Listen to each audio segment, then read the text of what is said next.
Hello बच्चों। तो आज जीओसी के थर्ड लेक्चर में आज हम लोग पढ़ने वाले हैं इलेक्ट्रॉन डिस्प्लेसमेंट इफेक्ट। कौन सा इफेक्ट? Electron displacement effect. इसके बारे में मैंने आपको इंट्रोडक्शन दिया था कि इलेक्ट्रॉन डिस्प्लेसमेंट इफेक्ट टोटल 4 प्रकार के होते हैं। कितने? 4। कौन कौन सा था याद है? Inductive effect, mesomeric effect, electromeric effect और फोर्थ क्या था आपका? Hyper conjugation. राइट। तो आज हम फर्स्ट वाला इफेक्ट पढ़ेंगे जिसका नाम है इंडक्टिव इफेक्ट। राइट। लेकिन उससे पहले अगर मैं आपसे ये पूछूं कि क्या आपको इलेक्ट्रोफाइल और न्यूक्लियोफाइल का मतलब पता है, जो मैंने आपको सेकेंड लेक्चर में बताया था। राइट। इलेक्ट्रोफाइल का मतलब क्या बताया था? जो इलेक्ट्रॉन डेफिशिएंट होता है। न्यूक्लियोफाइल क्या बताया था? जो इलेक्ट्रॉन रिच स्पीसीज होता है। राइट। इसी से रिलेटेड एक और अटैकिंग एजेंट है जिसका नाम है एम्बिडेंट न्यूक्लियोफाइल। ठीक है। थोड़ा सा मैं उसके बारे में भी आइडिया देता हूं आपको। ठीक है। तो सुनिएगा ध्यान से। देखो, जो अटैकिंग एजेंट था, अटैकिंग रिएजेंट था, क्या क्या बताया था बता दो लास्ट क्लास का। उसके बाद मैं शुरू करता हूं आज का लेक्चर इंडक्टिव इफेक्ट के बारे में। ठीक है। देखो, फर्स्ट क्या था? फर्स्ट है इलेक्ट्रोफाइल। क्या था? इलेक्ट्रोफाइल। सेकेंड क्या था? Nucleophile. Nucleophile first electrophile and second nucleophile. Right. इसके बारे में मैंने आपको बताया था कि इलेक्ट्रोफाइल वो होता है जो इलेक्ट्रॉन डेफिशिएंट होता है। Electron deficient. और न्यूक्लियोफाइल के बारे में मैंने क्या बताया था कि जो इलेक्ट्रॉन रिच स्पीसीज होता है। राइट। Electron rich species. आइए आज मैं 2 और अटैकिंग एजेंट ऐड करके बताता हूं कि वो कौन सा 2 अटैकिंग एजेंट इंपॉर्टेंट है ना। उसके ऊपर एक जेई में क्वेश्चन भी आ चुका है। ठीक है। तो आज मैं वो भी बताऊंगा। ठीक है। थर्ड ये है जिसका नाम है ambient nucleophile. Ambient nucleophile. Ambient nucleophile का मतलब होता है जिसके 2 डोनर साइड हैं। ठीक है। एमएस ब्रैकेट में लिख लीजिएगा, which have 2 donor side। ठीक है। फॉर एग्जाम्पल जैसे मान लो CN, साइनाइड जिसको बोलते हो। तो अगर CN हो या फिर अगर NC हो, अगर कार्बन के साथ जुड़ा हो तो उसका नाम क्या होता है, और अगर नाइट्रोजन के साथ जुड़ा हो तो उसका क्या नाम होता है? देखिए ध्यान से। चलो मैं RCN लिख देता हूं। ठीक है। RCN को क्या बोलते हो बताओ? इसको आप बोलते होंगे, नोमेनक्लेचर में आपने पढ़ा होगा, अल्केन नाइट्राइल। राइट। तो ये आपका नाइट्राइल है, नाइट्राइल। और ये क्या आपका क्या है? आइसोनाइट्राइल। आइसोनाइट्राइल। ठीक है। क्लियर है? एक और एग्जांपल आप याद कर सकते हो, लाइक NO2। NO2 को भी देखो इस तरीके से, लाइक अगर RNO2 रहेगा उसको आप क्या बोलते हो? Nitro alkane. Right. Nitro right. और वही अगर RONO2 रहेगा तो RONO रहेगा तो NO2 हो गया ना। ठीक है। तो इसको क्या बोलते हैं? नाइट्राइट बोलते हैं। नाइट्राइट। क्लियर है? तो ये दोनों के दोनों क्या है? Ambient nucleophile. एम्बिडेंट न्यूक्लियोफाइल का मतलब क्या? इसके 2 डोनर साइड है। यहाँ पे कार्बन के साथ अटैच है, यहाँ पे क्या है? नाइट्रोजन के साथ अटैच है। यहाँ पे नाइट्रोजन के साथ अटैच है, यहाँ पे क्या है? ऑक्सीजन के साथ अटैच है। राइट। तो इसके कितने डोनर साइड हैं? 2 डोनर साइड। इसको हम क्या बोलते हैं? Ambient nucleophile. ठीक है। जेई में एक ऐसा ही क्वेश्चन आया था जिसमें आपको आइडेंटिफाई करना था कि इसमें कौन एम्बिडेंट न्यूक्लियोफाइल। ऑप्शन में था KCN और साथ में क्या था? KNO2। ठीक है। तो KNO2 एंड KCN वाले ऑप्शन क्या हो जाएगा? आपका एम्बिडेंट न्यूक्लियोफाइल हो जाएगा। राइट। इसी से रिलेटेड एक और अटैकिंग एजेंट है जिसका नाम है MV5। क्या नाम है? MV5। देखिए ध्यान से, MV5। अब देखिए ये क्या होता है? एमवी फाइल का मतलब ये होता है कि जो इलेक्ट्रोफाइल एंड न्यूक्लियोफाइल दोनों के जैसा बिहेव करे, ठीक है। तो चलो थोड़ा सा मैं आपको बता देता हूँ यहाँ पे, which behaves as electrophile as well as nucleophile, ठीक। जो इलेक्ट्रोफाइल के भी जैसा बिहेव करे और न्यूक्लियोफाइल के जैसा बिहेव करे। अब आप सोच रहे होंगे ऐसा कैसे हो सकता है, तो देखना ध्यान से। एक एग्जांपल मैं आपको दे रहा हूं, जैसे मान लो C डबल बॉन्ड O वाला ग्रुप, ठीक है। तो आपको पता है ना कि ऑक्सीजन का टेंडेंसी क्या होता है, इलेक्ट्रॉन खींचने का। ऑक्सीजन का इलेक्ट्रोनेगेटिविटी ज्यादा है, तो अगर इस ऑक्सीजन का इलेक्ट्रोनेगेटिविटी ज्यादा है तो इसके ऊपर कौन सा चार्ज आने वाला होगा, डेल्टा नेगेटिव। इसके ऊपर कौन सा चार्ज आने वाला होगा, डेल्टा पॉजिटिव, राइट। मुझे एक बात बताओ, ये जो कार्बन है इसके ऊपर अगर डेल्टा पॉजिटिव चार्ज आ जाएगा तो कार्बन का के पास क्या ऑक्टेट कंप्लीट होगा, नहीं होगा। तो इसका नेचर क्या होगा, इलेक्ट्रॉन डेफिशिएंट होगा, इसके पास इसको इलेक्ट्रॉन की कमी है। तो मेरे हिसाब से ऐसा लग रहा है ये वाला जो पार्ट है ये किसके जैसा बिहेव कर रहा होगा, ये इलेक्ट्रोफाइल जैसा बिहेव कर रहा होगा, राइट, इलेक्ट्रोफाइल। और ये वाला जो ऑक्सीजन वाला पोर्शन है ये किसके जैसा बिहेव कर रहा होगा, न्यूक्लियोफाइल जैसा, राइट, न्यूक्लियोफाइल। क्लियर है। तो क्या एमवी फाइल का मतलब समझ में आ गया। एमवी फाइल क्या होते हैं, जो इलेक्ट्रोफाइल और न्यूक्लियोफाइल दोनों जैसा बिहेव करते हैं, राइट। एम्बिडेंट न्यूक्लियोफाइल क्या होता है, जिसके दो डोनर साइट होते हैं, लाइक साइनाइड हो गया, NO2 हो गया, नाइट्रोअल्केन हो गया, है ना, नाइट्राइड जिसको बोलते हैं अगर ऑक्सीजन के साथ कनेक्ट रहेगा तो है। इसके अलावा जो दो इंपॉर्टेंट था, ये दोनों ही वेरी वेरी इंपॉर्टेंट है, ठीक है। क्या था, इलेक्ट्रोफाइल और न्यूक्लियोफाइल। वहां पे मैंने आपको बहुत सारा एग्जाम्पल दिया था, लाइक जिसके ऊपर प्लस चार्ज वाले हो जनरली वो क्या होते हैं, इलेक्ट्रॉन डेफिशिएंट होते हैं। जिसके पास माइनस चार्ज वाले हो जनरली वो क्या होते हैं, इलेक्ट्रॉन रिच होते हैं, राइट। इसके अलावा भी मैंने आपको बताया था कि इलेक्ट्रोफाइल कैसे आइडेंटिफाई करते हैं, जिसका ऑक्टेट कंप्लीट ना हो, लाइक BF3, AlCl3, है ना, वो सारे के सारे क्या आएंगे, इलेक्ट्रोफाइल में। न्यूक्लियोफाइल के लिए मैंने आपको क्या बताया था कि जिसके पास लोअर पेयर ऑफ इलेक्ट्रॉन, वो जनरली क्या होते हैं, इलेक्ट्रॉन रिच स्पीसीज होती है, वो किस में आएंगे, न्यूक्लियोफाइल में, राइट। तो कुल मिलाकर के देखा जाए तो आपको अटैकिंग रिएजेंट अब आपको अच्छे तरीके से समझ में आ गया होगा, राइट। तो इसको आप नोट डाउन करो। इसके बाद मैं शुरू करता हूं इलेक्ट्रॉन डिस्प्लेसमेंट इफेक्ट। क्या, इलेक्ट्रॉन डिस्प्लेसमेंट इफेक्ट, ठीक है। तो चलो इसको पॉज करके नोट डाउन कर लेना, मैं इसको मिटा रहा हूं।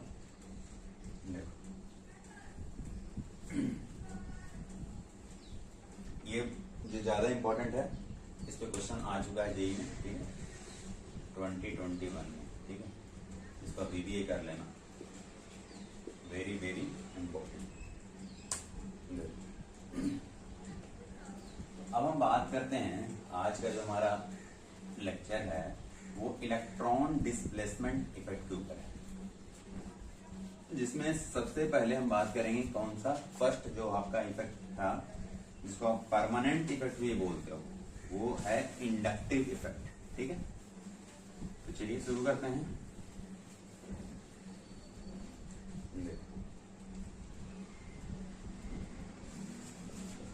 Electron displacement.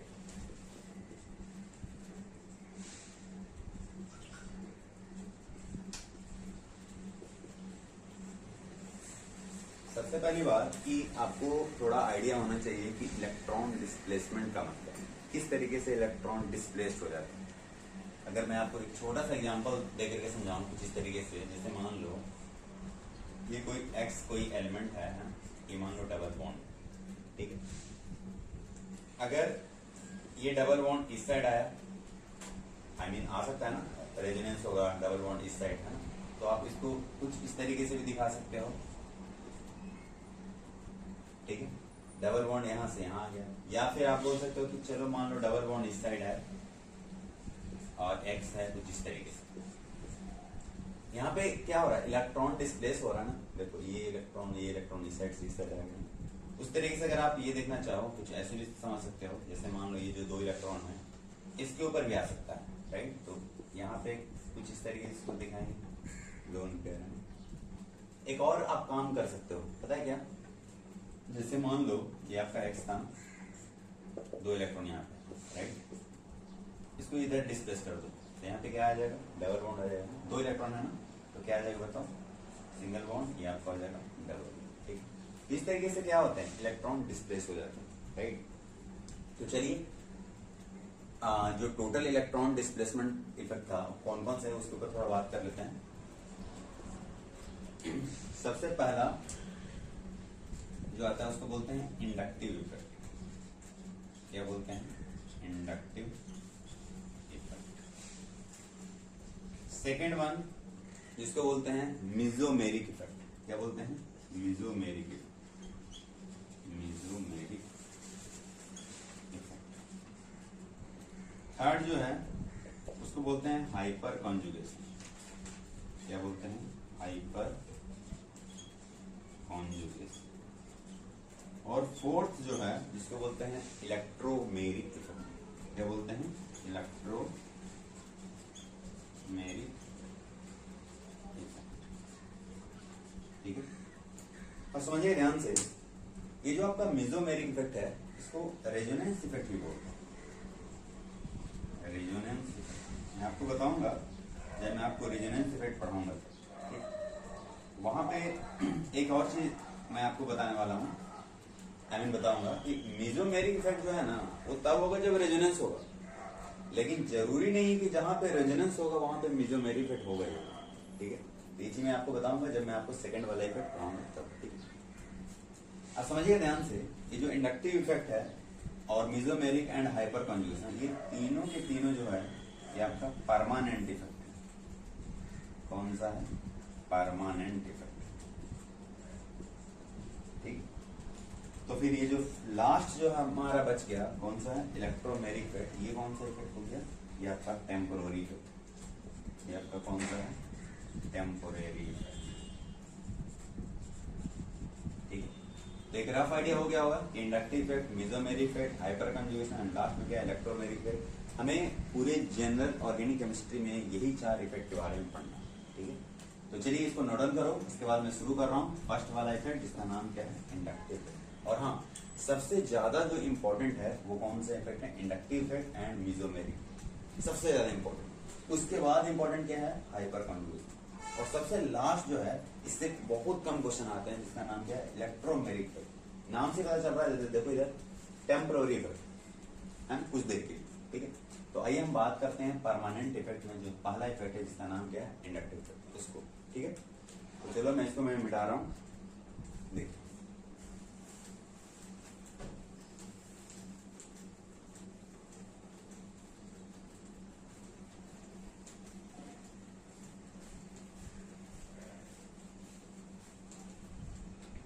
इंडक्टिव इफेक्ट है ना, देखिए इंडक्टिव इफेक्ट।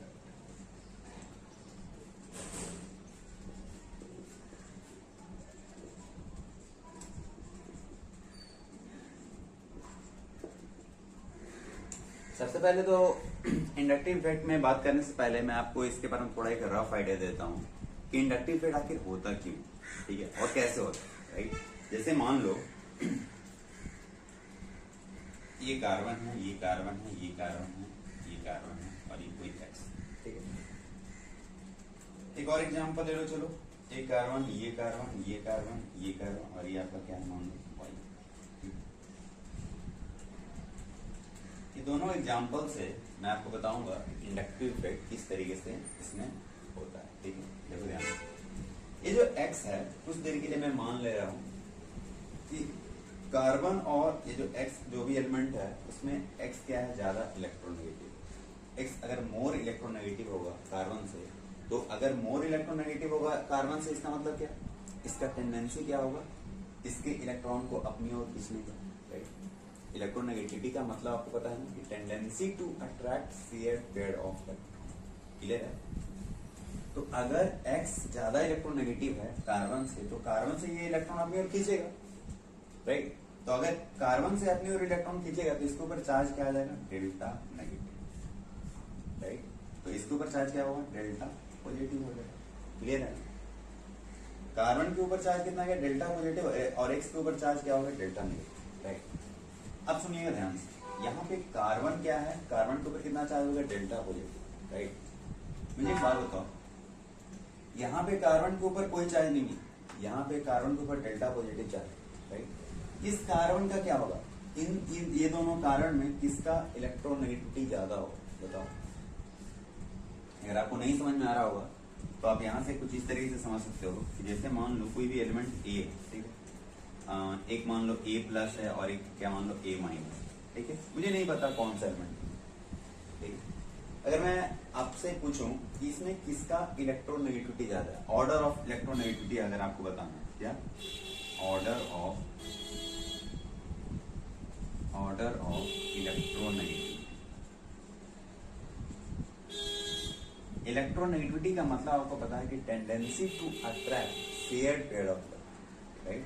किसका इलेक्ट्रोनेगेटिविटी ज्यादा हो, किसका टेंडेंसी इलेक्ट्रॉन को अट्रैक्ट करने का ज्यादा हो, क्या माइनस वाले का ज्यादा होगा? Is it possible? No, right. क्योंकि माइनस वाले का ज्यादा कैसे हो सकता है, ये ऑलरेडी माइनस है और ऊपर से क्या अगर इलेक्ट्रॉन को अट्रैक्ट करेगा माइनस माइनस क्या होने लगेगा, रिपल्सन होने लगेगा, राइट। तो सबसे कम चांसेस किसका होगा, ए माइनस का, राइट। तो ए माइनस का मैं लिख रहा हूँ सबसे कम। उसके बाद इन दोनों में से किसका टेंडेंसी ज्यादा है, देखो ये ए है, ये ए प्लस है, बिना चार्ज वाला स्पीशीज क्या होता है, ज्यादा स्टेबल होता है, राइट। तो ए प्लस का मतलब क्या है, इसके पास इलेक्ट्रॉन की कमी है, तो सबसे ज्यादा टेंडेंसी किसका होगा, ए प्लस का होगा, राइट। तो सबसे तो ऑर्डर क्या हो जाएगा, ए माइनस ए और ये क्या हो गया, ए प्लस, ले रहे हैं। तो इलेक्ट्रोनेगेटिविटी अगर आपको देखना है ए प्लस ए माइनस में, तो सबसे ज्यादा किसका होगा, प्लस वाले चार्ज, सबसे कम माइनस वाले चार्ज, और न्यूट्रल का क्या होगा, इन बिटवीन, राइट। तो चलिए अब यहाँ पे बात करते हैं। ये कार्बन के ऊपर कोई चार्ज नहीं है, ये न्यूट्रल है, इस कार्बन के ऊपर क्या है, डेल्टा प्लस चार्ज। इसमें इसका भी ऑक्टेट कंप्लीट नहीं है, हाँ इसका ऑक्टेट कंप्लीट है, लेकिन अगर इसका ऑक्टेट कंप्लीट नहीं है, ये किससे इलेक्ट्रॉन मांगेगा, बगल वाले से मांगेगा। क्यों मांगेगा, क्योंकि इसका इलेक्ट्रोनेगेटिविटी ज्यादा है इस कार्बन से। मैं मानता हूं दोनों के दोनों कार्बन है, लेकिन इस कार्बन के ऊपर प्लस चार्ज है, इसलिए इसका इलेक्ट्रोनेगेटिविटी क्या होगा, ज्यादा होगा। इसका tendency to attract shared pair of electron क्या होगा, ज्यादा होगा, ये इस कार्बन से मांगेगा।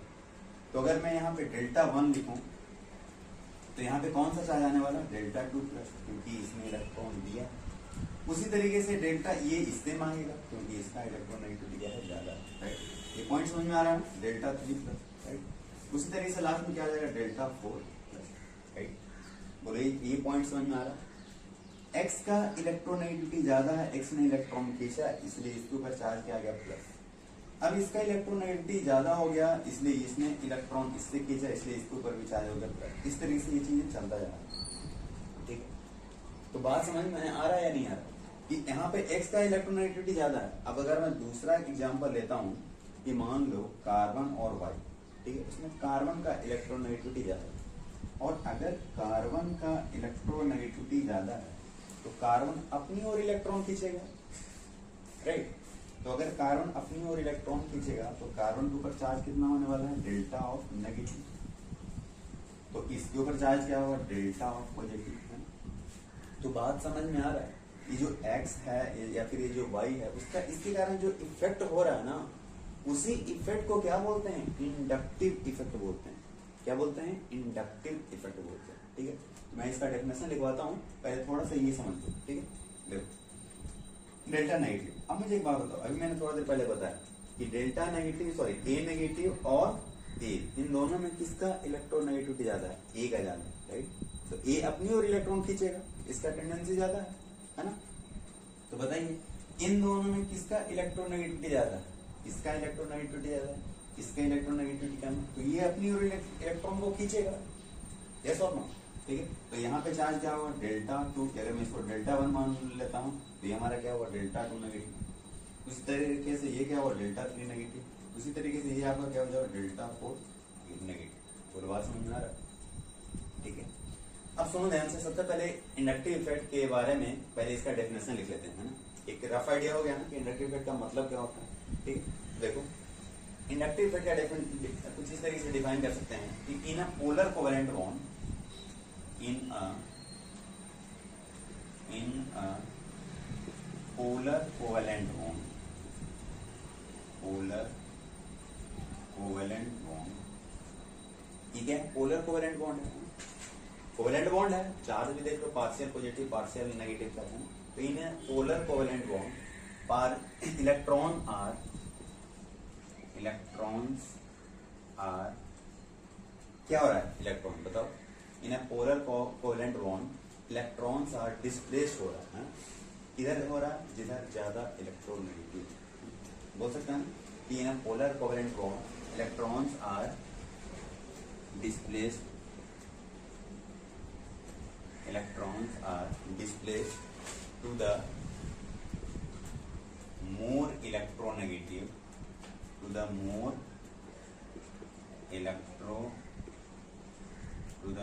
electronegative atom।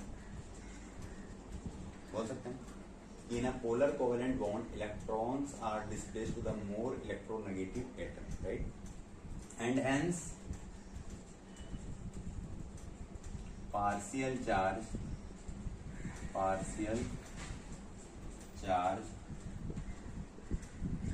developed। बोलो बात समझ में आ रहा है?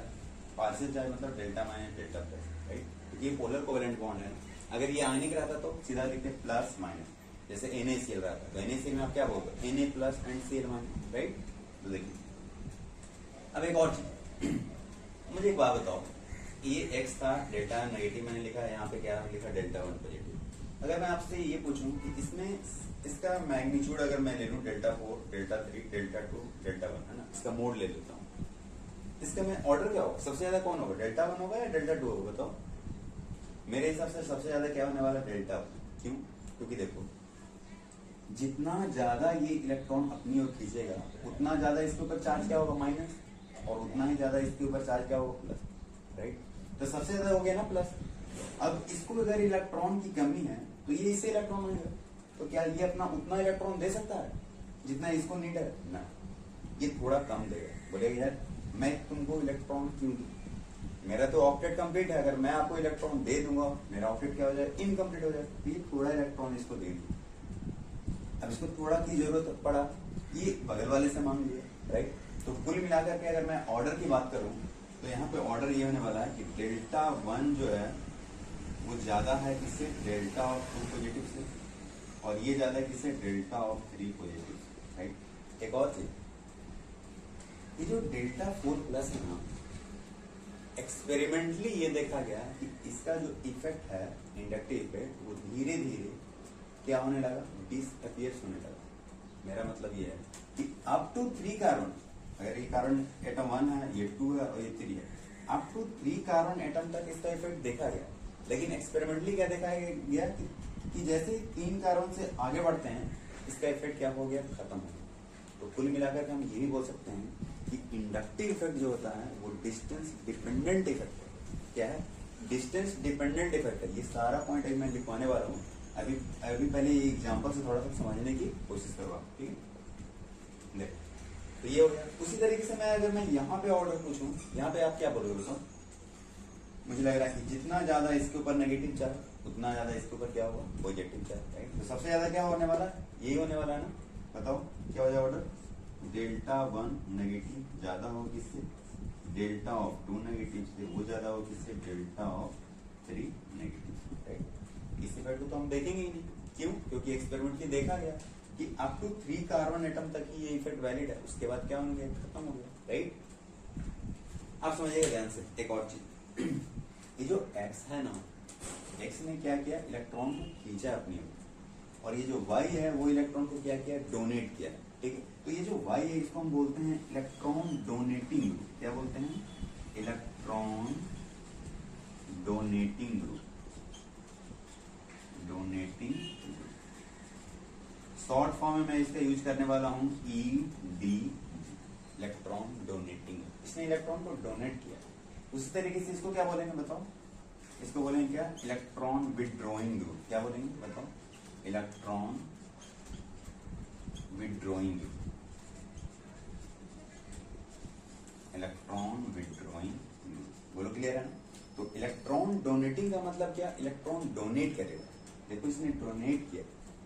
इलेक्ट्रॉन विड्रॉइंग का मतलब क्या, इलेक्ट्रॉन विड्रॉ करेगा। देखो इसने इलेक्ट्रॉन को गेन किया, खींचा, राइट। एक और चीज, कभी कभी इलेक्ट्रॉन डोनेटिंग ग्रुप की जगह पे लिखा हो रहता है इलेक्ट्रॉन रिलीजिंग ग्रुप, तो ये भी लिख लेना और लिख करके कि इसको इलेक्ट्रॉन रिलीजिंग ग्रुप भी बोलते हैं, इलेक्ट्रॉन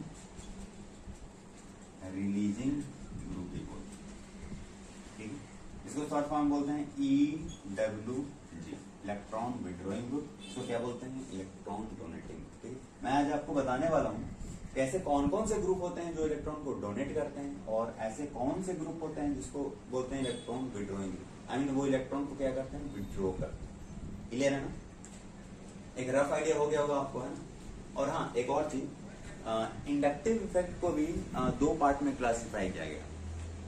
इसको बोलते हैं, एक को बोलते हैं प्लस आई, दूसरे को क्या बोलते हैं, minus I. I mean plus inductive effect, दूसरे को क्या बोलते हैं, माइनस इंडक्टिव, ठीक है। तो मैं आपको बताने वाला हूँ थोड़ी देर के बाद कि प्लस इंडक्टिव इफेक्ट कब होगा और माइनस इंडक्टिव इफेक्ट कब होगा। क्लियर है, तो पहले आप इसको नोट डाउन करो जल्दी से, फिर मैं आपको बताता हूँ प्लस आई एंड माइनस आई क्या होता है, राइट।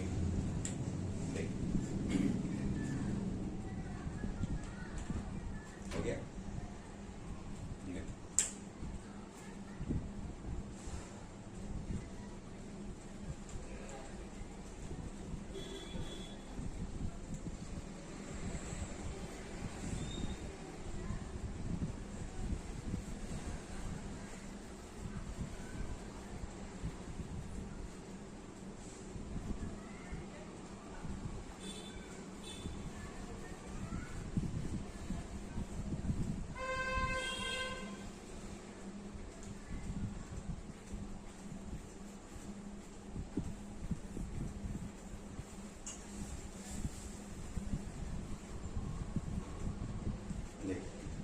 ये जो इंडक्टिव इफेक्ट है इसको लिख लो, इंडक्टिव इफेक्ट।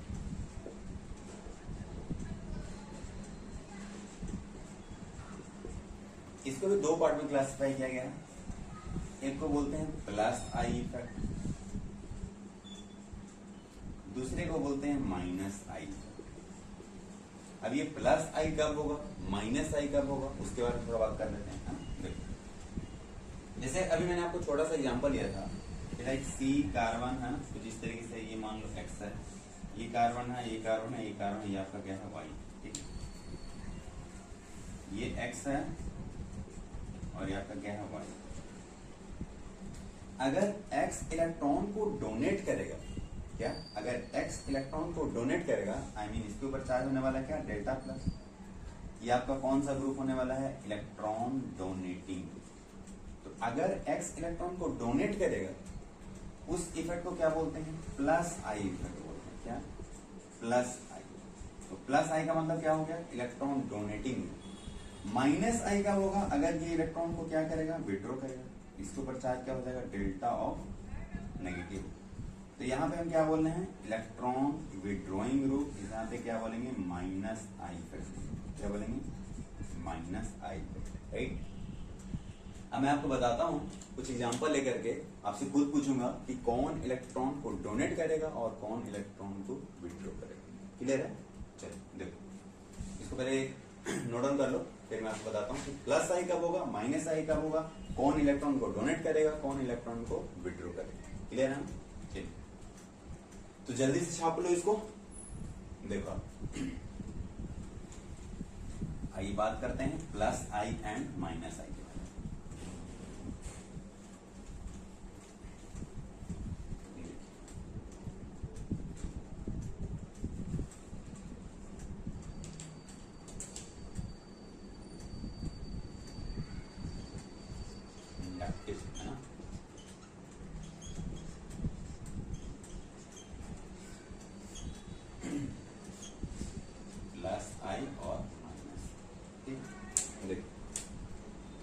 जैसे मान लो CH2 नेगेटिव,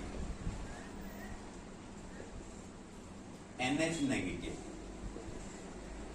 O नेगेटिव, ठीक है।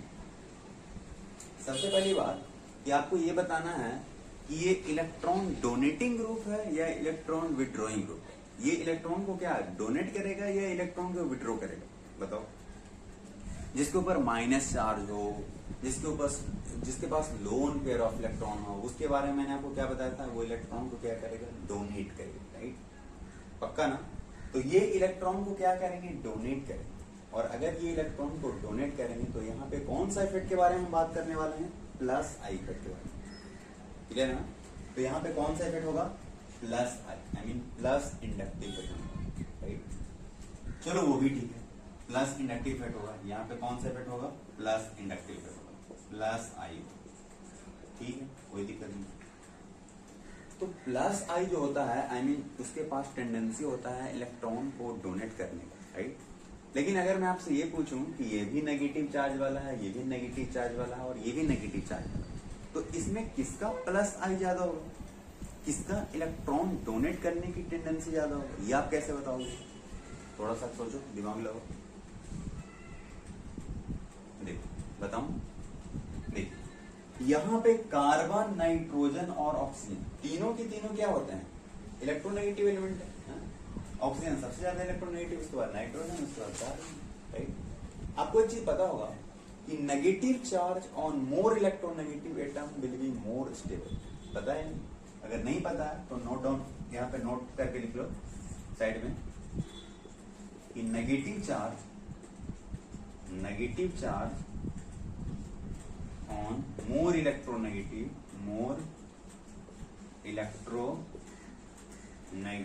element,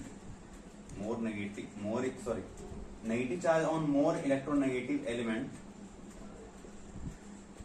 will be more stable, right।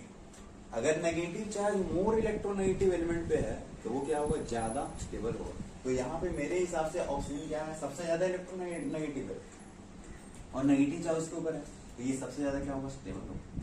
और जो ज्यादा स्टेबल होगा क्या वो इजीली इलेक्ट्रॉन को डोनेट करेगा, आंसर इज नो। अगर ये इजीली इलेक्ट्रॉन को डोनेट नहीं करेगा तो कौन इजीली इलेक्ट्रॉन को डोनेट करेगा, CH2 नेगेटिव, राइट। तो order of plus I effect क्या होने वाला है, मेरे हिसाब से क्या हो जाएगा, CH2 नेगेटिव का सबसे ज्यादा होगा, उसके बाद NH नेगेटिव का होगा, उसके बाद क्या होगा, O नेगेटिव। बोल बात समझ में आया।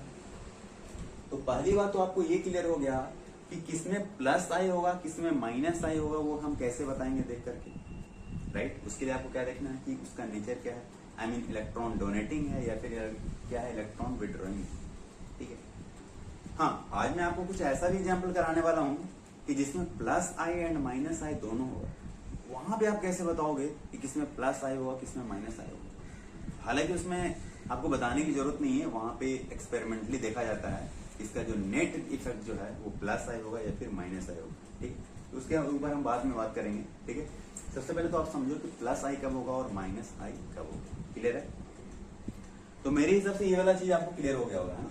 अब हम बात करेंगे इसके अलावा और भी ग्रुप हैं और भी एटम हैं जिसमें प्लस आई इफेक्ट होता है, ठीक है। भाई हम बात करते हैं order of plus I effect, right. तो इसको नोट डाउन करो प्ले जल्दी से।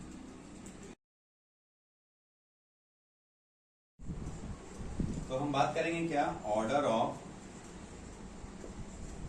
प्लस आई, ठीक है। ये तीनों तो समझ में आ गया होगा ना, देखो लाइक CH2 नेगेटिव,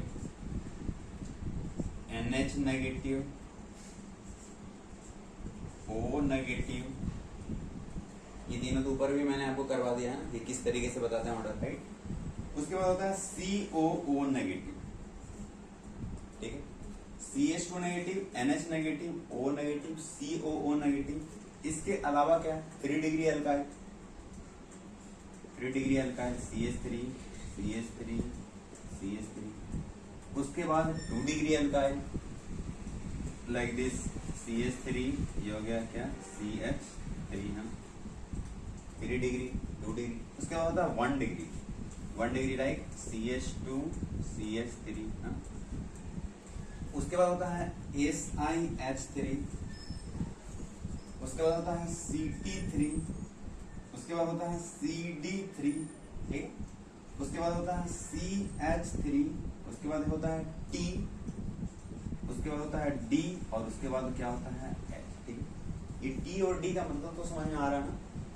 डी क्या है, ड्यूटीरियम, और टी क्या है, ट्रीटियम। ठीक है, ये हाइड्रोजन का आइसोटोप्स है। ठीक है, तो बोलो ये ऑर्डर याद हो जाएगा ना, order of plus I effect. एक बार फिर से देख लो, CH2 negative, NH negative, O negative, उसके बाद क्या है COO नेगेटिव। ये ध्यान देना, ये इंपॉर्टेंट है। COO नेगेटिव मैं आपको बताऊंगा जब मैं दोनों इफेक्ट पढ़ा दूंगा, प्लस आई एंड माइनस आई दोनों। उसके बाद मैं आपको बताऊंगा कि CO नेगेटिव का क्या इंपॉर्टेंस है। ठीक है, इसके ऊपर एक बढ़िया सा क्वेश्चन भी आता है। उसके बाद देखो 3 degree alkyl, 2 degree alkyl, 1 degree alkyl, right. उसके बाद SiS3, उसके बाद Ct3, Cd3, CH3, TDH। Clear है। तो इस तरीके से आप order of plus I effect याद कर लेना। ठीक है, बहुत ज्यादा इंपॉर्टेंट है, राइट। इसके बाद हम बात करते हैं माइनस आई इफेक्ट के बारे में। क्लियर है, देखो तो इसको नोट डाउन करो जल्दी से। देखिए अब हम बात करते हैं माइनस आई इफेक्ट। जैसे मैंने प्लस आई इफेक्ट के बारे में एक छोटा सा क्वेश्चन दिया आपको, है ना, जिसे आपने बताया कि इसका प्लस आई ज्यादा होगा, राइट। उसी तरीके से एक और छोटा सा क्वेश्चन देता हूं माइनस आई इफेक्ट के ऊपर। वहां पे आपको बताना है कि किसमें माइनस आई क्या होगा, ज्यादा होगा। लाइक मान लो NF3 प्लस और NH3 प्लस, बताओ किसका माइनस आई इफेक्ट ज्यादा होगा। सबसे पहली बात, क्या इसमें माइनस आई होगा या नहीं होगा, बताओ। माइनस आई के लिए मैंने क्या बोला था पहचानने के लिए, उसमें इलेक्ट्रॉन विड्रॉइंग ग्रुप होना चाहिए। इलेक्ट्रॉन विड्रॉइंग का मतलब क्या, इलेक्ट्रॉन खींचने वाला, इलेक्ट्रॉन डोनेट करने वाला नहीं। तो क्या NF3 में देखो यहाँ पे फ्लोरीन क्या है, मोस्ट इलेक्ट्रोनेगेटिव है, फ्लोरीन की टेंडेंसी ज्यादा होगा। फ्लोरीन इससे इलेक्ट्रॉन खींचेगा नाइट्रोजन से, नाइट्रोजन के ऊपर प्लस चार्ज ज्यादा होगा। प्लस चार्ज ज्यादा होगा मतलब इसको पास इलेक्ट्रॉन को खींचने की टेंडेंसी, इलेक्ट्रॉन को विड्रॉ करने की टेंडेंसी क्या होगा, ज्यादा होगा as compare to NH3। Yes और राइट। तो यहाँ पे NF3 का क्या होगा, ज्यादा होगा as compare to NH3, right. तो यहाँ पे ऑर्डर क्या होगा, लाइक, ठीक है। इसका माइनस आई इफेक्ट क्या होगा, ज्यादा होगा, इसका कम होगा, राइट। तो इसके अलावा और भी ढेर सारे एलिमेंट हैं, उसके ऊपर आज हम बात करते हैं। ठीक है, तो लिखिएगा ऑर्डर ऑफ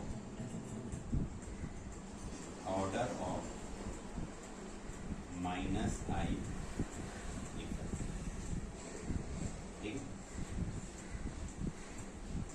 ऑर्डर कुछ इस तरीके से याद करना। एक तो हो गया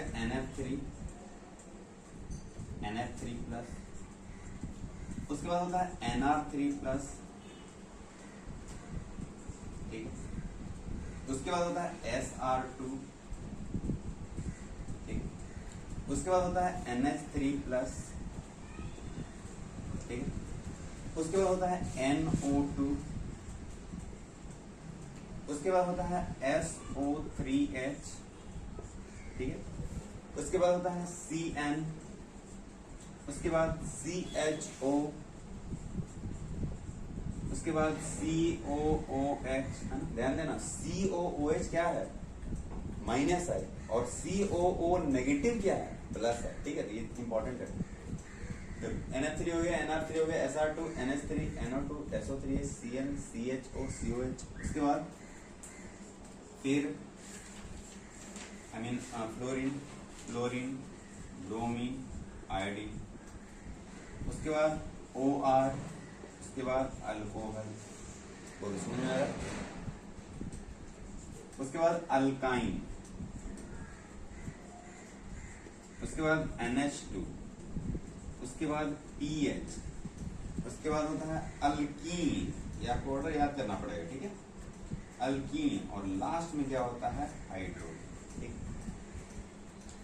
तो order of minus I effect का मतलब समझ में आ गया होगा। ये आपका क्या है बताओ, डाइमिथाइल, है ना, डाइमिथाइल सल्फाइड ग्रुप है। बाकी सब आप जानते हो, NH3NO2 SO3 सल्फोनिक एसिड आप जानते हो, है ना। CN CHO COH भी जानते हो, फिर कल बाहर आई। और ये और क्या है, अल्कोक्सी ग्रुप है ना, मिथॉक्सी, इथॉक्सी, अल्कोहल, अल्काइन, ये सब जानते हो। पीएच क्या है, फेनाइल, लिख लेना जो नहीं पता। पीएच आपका क्या है, फेनाइल, है ना। ये आपका क्या है, डाई अल्काइल सल्फाइड। अगर आर का वैल्यू CH3 हो तो क्या बोलेंगे, डाई मिथाइल सल्फाइड, है ना, लिख ही लो, है ना। जैसे मान लो SCH3 ऑल्ट वाई से, इसको क्या बोलेंगे, डाइमिथाइल सल्फाइड, डाइमिथाइल सल्फाइड, ठीक। ये सल्फोनिक एसिड है ना? ये आपका कौन सा ग्रुप है, अल्कोक्सी, अल्कोक्सी ग्रुप, क्लियर है। एक और चीज यहाँ पे ध्यान देना, ये जो हाइड्रोजन है, हाइड्रोजन हमने आपको प्लस आई इफेक्ट में भी लिखवाया था लास्ट में, और हाइड्रोजन हमने माइनस आई इफेक्ट में भी लिखा, ठीक। तो इंडक्टिव इफेक्ट जो होता है ना, वो मेजर करते हैं विद रेस्पेक्ट टू हाइड्रोजन ही करते हैं, इसलिए हाइड्रोजन के रेस्पेक्ट में इंडक्टिव इफेक्ट जो भी होता है उसमें हाइड्रोजन के रेस्पेक्ट में दोनों का क्या होता है, जीरो होता है। कहने का मतलब ये है, इसका ना प्लस आई होगा या ना ही क्या होगा, माइनस आई, दोनों का वैल्यू क्या होगा, इसका जीरो होगा, क्योंकि इसको एज ए रेफरेंस मानते हैं, किसको, हाइड्रोजन को, क्लियर है। अब देखो, अब यहाँ पे कुछ क्वेश्चन इस तरीके से पूछा जाता है, जैसे मैं एक छोटा सा क्वेश्चन अगर मैं आपको दूं कि कौन सा, लाइक CHO और COOH, आपको कैसे पता है कि CHO का माइनस आई इफेक्ट ज्यादा होगा एज कम्पेयर टू COH, कैसे आंसर करोगे बताओ। चलो मैं मान लेता हूं कि आपने ऑर्डर याद कर लिया, अगर बाय मिस्टेक अगर आपको ऑर्डर नहीं पता है तो आप कैसे बताओगे कि CHO एंड COOH में किसका माइनस आई इफेक्ट ज्यादा है। अब सुनो ध्यान से, उसका ट्रिक क्या है, देखो ये CHO है, इसको आप ऐसे लिखो, C डबल बॉन्ड O, कुछ इस तरीके से। ये COOH है ना, इसको आप इस तरीके से लिखो, C डबल बॉन्ड OH, ठीक। अब मैं आपको ट्रिक सिखाने वाला हूं कि अगर आपको ऑर्डर याद नहीं है, फिर भी अगर आपको पूछा जाए कि इसमें किसका माइनस आई इफेक्ट ज्यादा होगा, किसका माइनस आई इफेक्ट कम होगा, वो कैसे बताएंगे, तो समझिएगा ध्यान से। देखो ये जो COH है और ये COOH है, मुझे एक बात बताओ, यहाँ पे ऑक्सीजन का टेंडेंसी ज्यादा है ना, तो ये अपने और इलेक्ट्रॉन को खींचेगा, तो इसके ऊपर चार्ज क्या होने वाला, डेल्टा प्लस, इसके ऊपर चार्ज क्या होने वाला, डेल्टा नेगेटिव, राइट। उसी तरीके से इसके ऊपर चार्ज क्या होगा, डेल्टा प्लस, इसके ऊपर चार्ज क्या होगा, डेल्टा नेगेटिव, राइट। अब मुझे एक बात बताओ, किसका इलेक्ट्रॉन को खींचने की टेंडेंसी ज्यादा है, किसके पास इलेक्ट्रॉन विड्रॉ करने की टेंडेंसी ज्यादा है। मैं मानता हूं कि यहाँ पे भी कार्बन के ऊपर प्लस चार्ज है, यहाँ भी कार्बन के ऊपर प्लस चार्ज है, ये भी इलेक्ट्रॉन को खींचेगा, ये भी इलेक्ट्रॉन को खींचेगा, लेकिन मुझे एक बात बताओ, ये जो कार्बन है इसको हेल्प करने वाला बगल में ऑक्सीजन है ना, इसके पास लोन पेयर ऑफ इलेक्ट्रॉन, ये बोलेगा तुम टेंशन ना लो, मैं तुमको इलेक्ट्रॉन दे देता हूँ, कौन बोलेगा, ये ऑक्सीजन, इसके पास लोन पेयर ऑफ इलेक्ट्रॉन।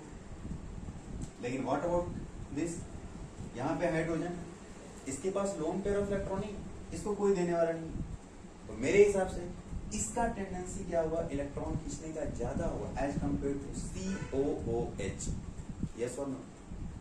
क्योंकि अगर ऑक्सीजन अगर इसको इलेक्ट्रॉन दे देगा तो क्या ये इलेक्ट्रॉन को विड्रॉ करेगा ना, और अगर ये इलेक्ट्रॉन को विड्रॉ नहीं करेगा, अगर इसका इलेक्ट्रॉन खींचने की टेंडेंसी कम होगा तो ज्यादा किसका होगा, CHO होगा, तो आंसर क्या होगा, CHO ज्यादा होगा एज कम्पेयर टू COH। बोल बात समझ में क्लियर है। इसी तरीके से एक और छोटा सा क्वेश्चन मैं अगर आपसे ये पूछूं कि जैसे मान लो कोई भी एग्जांपल ले लेता हूँ, कौन सा ले लूँ बताओ, NH2 का लेता हूँ, ये NH2 है और ये आपका क्या है, क्लोरीन।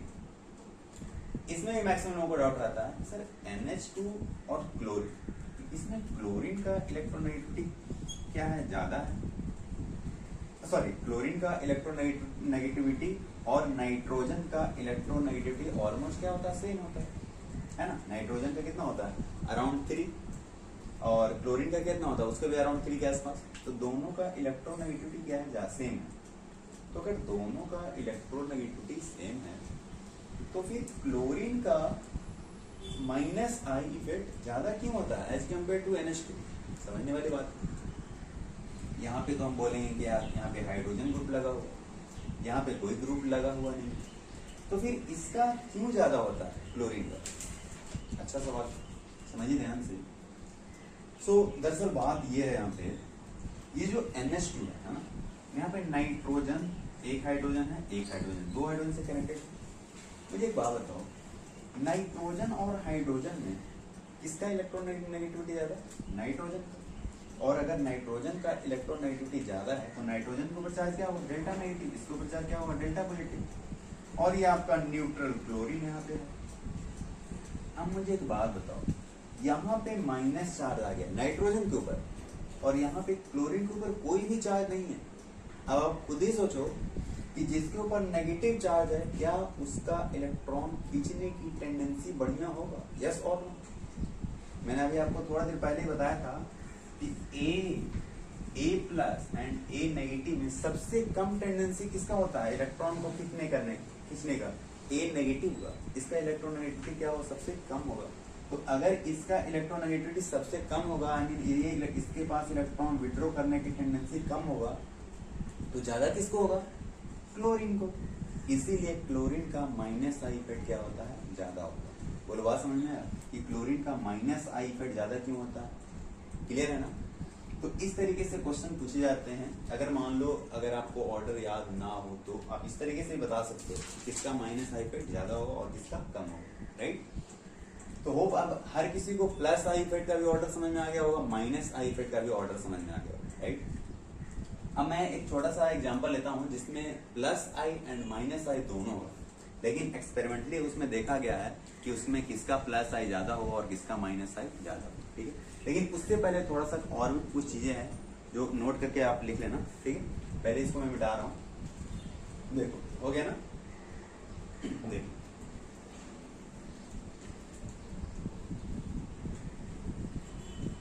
नोट करके लिखते हैं, ठीक है? देखो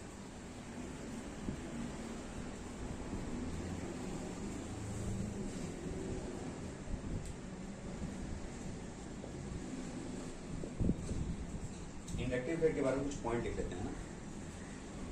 पहला पॉइंट तो ये होगा, it is a permanent effect. It is a permanent effect. Permanent effect, point number 1, ठीक है? पॉइंट नंबर 2 क्या बोलेंगे? It is a distance dependent effect. It is a distance dependent effect.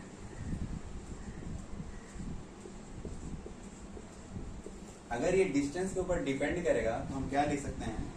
That is magnitude of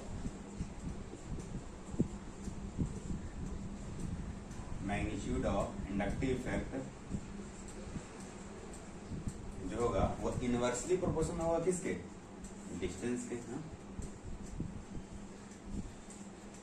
ठीक है? Note 2, note 3 कि हम क्या, एक और चीज मैंने आपको बोला था कि एक्सपेरिमेंटली क्या देखा गया है कि it is valid up to 3 carbon only, है ना? आफ्टर 3 कार्बन क्या होता है? इंडक्टिव इफेक्ट क्या होता है? डिसअपियर होता है ना? तो लिखना experimentally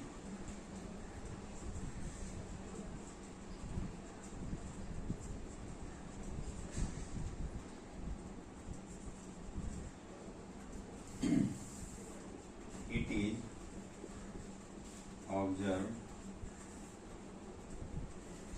observed that this effect is valid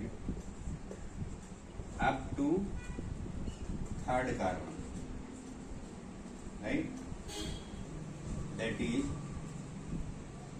after 3rd carbon this effect disappears.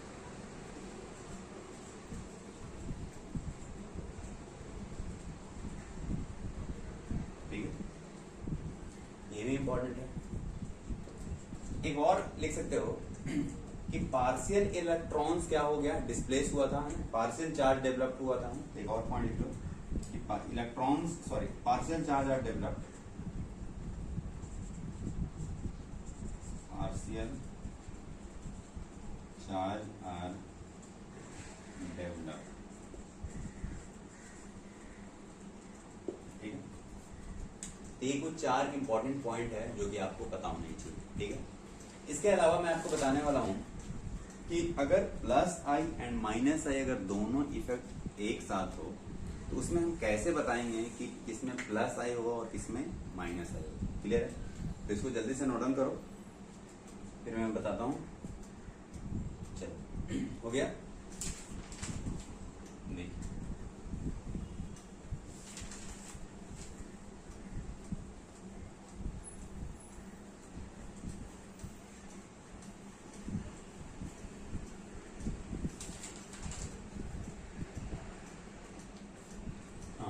करके लिखिएगा, if both plus I and minus I effect are present, if both plus I and minus I effect are present, then net effect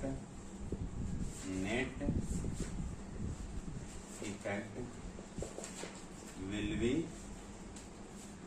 experimental.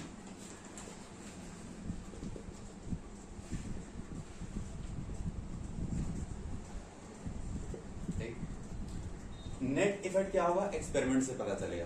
ठीक है, जैसे वो कौन कौन सा example है, लाइक CH2F, CH2Cl, CH2Br, ये आपका क्या है CH2I। ठीक है, इसके अलावा एक और है लाइक CH2OH। ठीक है, ध्यान से देखना, ये जो ये वाला ग्रुप है ना, इसमें क्या है CH2 के साथ क्या है, कोई X ग्रुप अटैच है ना। मुझे एक बात बताओ, यहाँ पे ये वाला ग्रुप क्या है, माइनस आई, राइट, और ये वाला ग्रुप क्या है, प्लस। तो यहाँ पे प्लस आई भी है और माइनस आई भी है ना, प्लस आई भी है और क्या है, माइनस आई भी है। और अगर प्लस आई भी होगा और माइनस आई होगा तो यहाँ पे हम कैसे बताएंगे, एक्सपेरिमेंट बताएंगे। तो एक्सपेरिमेंटली ये देखा गया है इसमें कौन सा इफेक्ट होता है, माइनस आई। तो जहां भी CH2X हो, आई मीन X हाइड्रोजन हो, फ्लोरीन हो, क्लोरीन हो, ब्रोमीन हो, आयोडीन हो, वहां पे आप कौन सा इफेक्ट मानना, वो माइनस आई। क्लियर है। उसी तरीके से अगर ये CH2OH में अगर हम बात करें तो देखो ये CH2 और ये आपका अल्कोहल, बताओ यहाँ पे ये क्या है, माइनस आई है और यहाँ का क्या है, प्लस आई। यहाँ पे एक्सपेरिमेंटली ये देखा गया कि ये कौन सा इफेक्ट होता है, प्लस आई इफेक्ट। कौन सा इफेक्ट होता है, प्लस आई इफेक्ट होता है। क्लियर है। तो इस तरीके से आपको एक पूरे इंडक्टिव इफेक्ट में आपको एक आइडिया हो गया होगा कि प्लस आई का ऑर्डर क्या होता है, माइनस आई का ऑर्डर क्या होता है, राइट। साथ में ये भी मैंने आपको बता दिया है कि अगर दोनों इफेक्ट प्रेजेंट होगा, प्लस आई और माइनस आई दोनों होगा, उस केस में आप कैसे आइडेंटिफाई करोगे। हालांकि इसके लिए आपको आइडेंटिफाई करने की जरूरत नहीं है, ये एक्सपेरिमेंट से पता चलता है। तो आपको ये चीज आपको याद ही करना होगा। ठीक है, तो इस इंडक्टिव इफेक्ट में हर पॉइंट क्लियर हो गया होगा, है ना। तो अगले लेक्चर में मैं आपको बताऊंगा कि एप्लीकेशन ऑफ इंडक्टिव इफेक्ट क्या होता है, राइट। इसका बहुत इंपॉर्टेंट एप्लीकेशन है। थोड़ा सा मैं आपको हिंट देता हूँ, जैसे मैंने आपको कार्बोकेटाइन में बताया था इंडक्टिव इफेक्ट का, है ना, वो सारा चीज आपको मैं बताऊंगा अगले लेक्चर में। ठीक है, तो एप्लीकेशन ऑफ इंडक्टिव इफेक्ट हम शुरू करेंगे अगले लेक्चर में। इस लेक्चर में मैंने आपको सारा पॉइंट कवर कर दिया इंडक्टिव इफेक्ट के बारे में। ठीक है, तो चलो मिलते हैं अगले लेक्चर में, तब तक के लिए थैंक यू।